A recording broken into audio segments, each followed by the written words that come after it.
এই অটোরিকশার ভোগান্তি আসলে সব জায়গাতেই, কোনো জায়গায় কম না। আমাদের দক্ষিণখানেও ওদিক দিয়ে কম আসে যায় না। আমাদের দক্ষিণখানে প্রচুর পরিমাণে অটো, আর এটার ভোগান্তি আমাদের সবার পোহাইতে হয়, আমাদের এলাকাবাসী আর যাদের কথাই বলেন না কেন, সবাই এটার ভোগান্তি পোহাইতে হয়।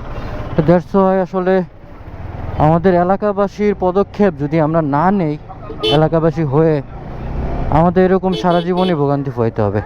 যেমন নিকুঞ্জতে একটা ভালো একটা পদক্ষেপ নিছে, সেটা হচ্ছে এলাকাবাসী মিলে একদম টোটালি যে বাইক যা আছে, ব্যাটারি চালিত যত রিক্সা আছে সব বন্ধ করে দেয়। এটা অবশ্যই একটা ভালো পদক্ষেপ আমি মনে করি। কারণ দেখেন, আমি সামনে যা দেখবো, কোনো একটা গাড়ির জন্য পুরো জ্যাম লেগে আছে। এই জায়গায় অসুস্থ মানুষও হইতে পারে, পিছনে থাকতে পারে, অথবা এই রোড দিয়ে বাচ্চা কাচ্চাও চলাফেরা করে। ওদের যে চলাফেরা, এটা আসলে কোনোভাবেই কাম্য নয়। মানে ওদের চালানোর স্টাইল খুবই খারাপ।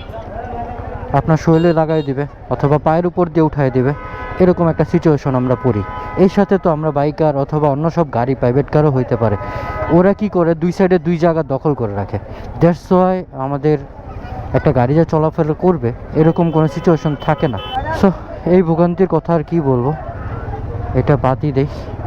কারণ আমরা এলাকাবাসী ভালো না, দ্যাটস ওয়াই ওরা সুযোগগুলো পায়, আরেকজনের মানুষের ক্ষতি করে ফেলে। সো চলেন রোডে যাই, দ্যাটস ওয়াই পরে কথা বলি। একটা ছাপড়ির অস্তিত্ব পাইছি আসলে হুট করে এই রোডের মাঝখানে। একটা 4B রাইডার যেভাবে টানতেছে, বাবারে বাবা, ছাপড়ি বললেও ভুল হবে, ছাপড়ি প্রো ম্যাক্স এটা বলতে হবে। তো দেখেন এই যে আমার পিছন থেকে আসবে এখন টান দিয়ে, দেখলেই বুঝতে পারবেন। অথবা কোনো জায়গায় আটকায় গেছে, অথবা বাসের একটা চিপায় পড়তে পারে। আমার মনে হচ্ছে এখনই টান দিয়ে বেরোবে। আমি জাস্ট ওর জন্য ওয়েট করতেছি, ছাপড়ি প্রো ম্যাক্স। সামনে একটা আছে পালসারের, ওইও বাবারে বাবা, হয়তো এক গ্রুপেরই হইতে পারে, যেভাবে টানতেছে চিপা চাপা দিয়ে, বাবারে বাবা।